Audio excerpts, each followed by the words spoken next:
Hi guys, it's Claire. Welcome back. Today I'm bringing you the first part of my January reading wrap-up, and I'm feeling a little overwhelmed because January was a fantastic reading month for me, and even for the books that I didn't love this month, they gave me a lot to think about.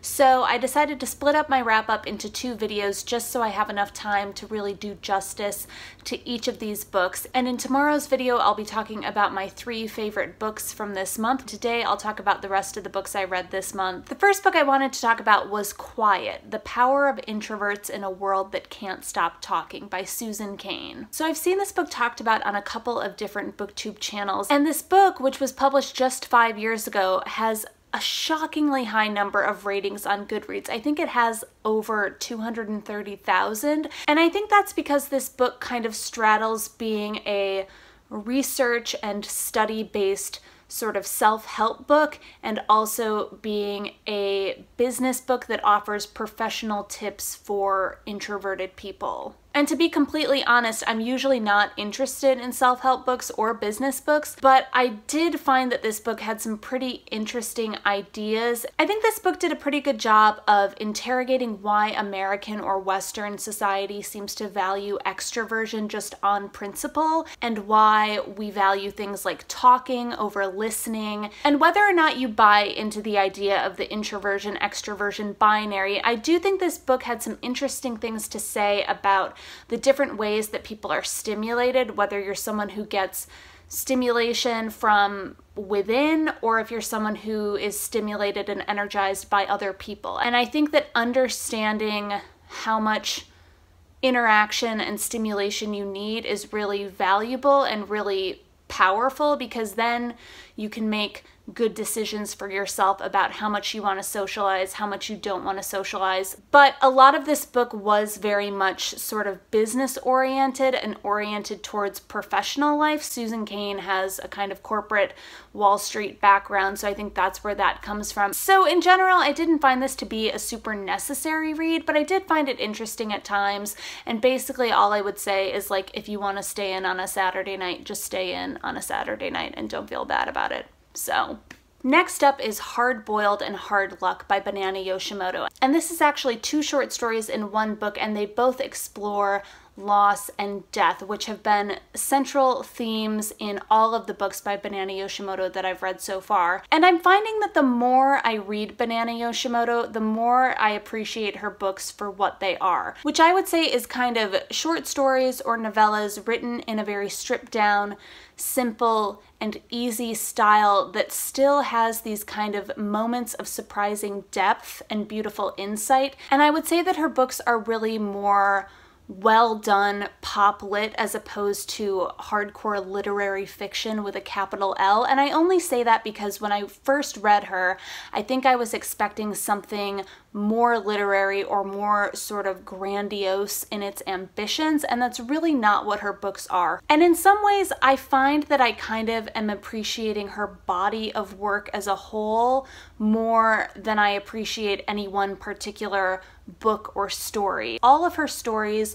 explore similar themes, they have pretty similar narrators and similar moods and tones to them, but rather than feeling repetitive, they kind of echo each other and reinforce each other in a really beautiful way. Returning to her books always feels like kind of a balm and just a warm embrace. And so I would say if you're interested in reading a simple, straightforward story about love, loss, grief, especially as experienced by young people, I would definitely give Banana Yoshimoto a try. Next up, I read Anne of Green Gables by L.M. Montgomery, and I listened to this on audiobook, which was narrated by Rachel McAdams, a proud Canadian. And if you're not already familiar, Anne of Green Gables tells the story of Anne Shirley, who is an 11-year-old orphan who is adopted by Matthew and Marilla Cuthbert, who are 2 siblings living together at Green Gables on Prince Edward Island in Canada. I used to watch the 1980s mini-series of Anne of Green Gables at my grandma's house when I was growing up. I never actually read the books as a kid,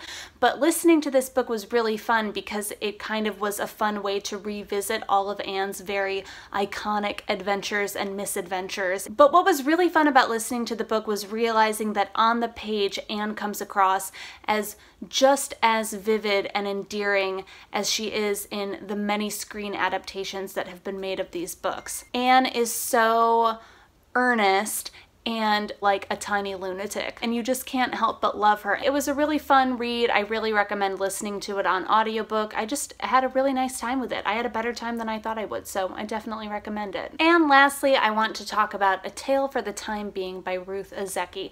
I buddy read this with Catherine from Literary Prince, which was a really fun and fantastic experience. As you're about to see, I didn't really like this book, so it was definitely good to be able to kind of work out all my feelings with someone else listening to me vent. So going into this book, I knew that it alternated between the perspectives of Nao, who is a 16-year-old girl living in Tokyo and writing a diary of sorts, and Ruth, who is a writer living on a remote island off the coast of British Columbia with her environmentalist artist husband. And the story starts when Ruth discovers this plastic bag washed up on the shore of her local beach, and inside the bag is Nao's diary. And from there, the story flips between Nao's diary entries and Ruth, who is reading the diary in real time. And I had heard from a few people that this book really shines in Nao's sections, but I was not prepared for the sort of massive imbalance between the Nao sections and the Ruth sections. Not only is Nao's story inherently more interesting and her voice more compelling, but also I just found on a basic writing level that the writing was a lot better in the Nao sections than the Ruth sections. Like I said, Nao is a teenager living in Tokyo, and she's struggling with the fact that her family has recently moved there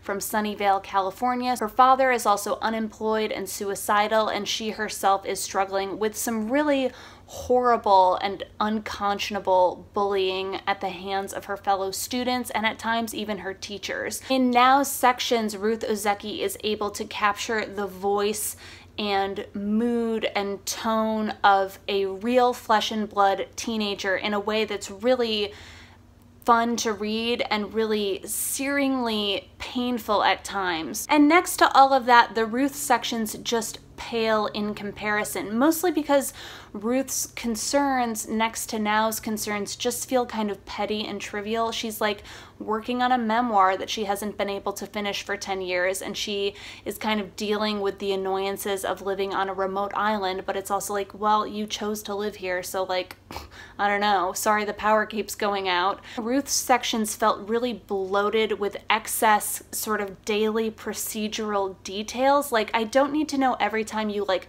shoo your cat off the chair, and I don't need to hear more than once that you have extension cords running up the stairs. Things like that where it just got really bogged down in the details. I almost DNF'd this book because I could only read like 15 pages at a time because it was just like dragging on and on. So I was already not super enjoying this book, and it was taking me a long time to get through it, and then in the last 50 pages or so, Ruth Ozeki just like fully lost me.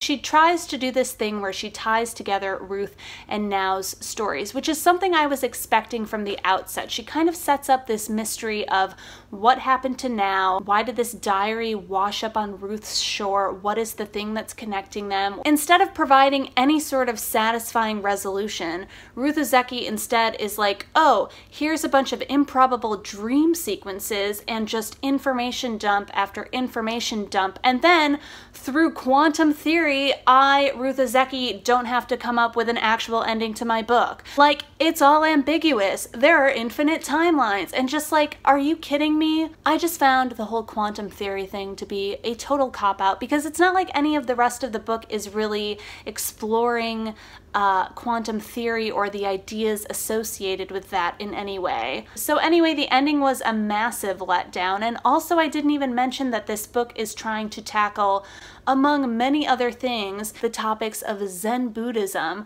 the Japanese earthquake and tsunami, prostitution, and to top it all off, 9/11. I don't know, it just felt like a super bloated, muddled, gimmicky mess of a book that didn't know how to stick the landing. And yes, Now's voice was delightful, but in my opinion, that's like one trick that can't save the rest of this mess of a book. I don't know. Obviously, I'm in the minority opinion on this book. Catherine liked this book a lot more than I did, and a lot of other booktubers who I really love have really liked this book and recommended it. So definitely let me know your thoughts about this book below, whether you agree or disagree. Sorry to end on kind of a downer note, but I'll be back tomorrow talking about my 3 favorite books of the month, all of which kind of tie together in interesting ways, and actually A Tale for the Time Being does tie in with those books too, so I'll talk about that a little bit tomorrow too. As always, let me know if you've read any of these books and what your thoughts are on them. Thanks so much for watching, guys. I'll see you next time. Bye!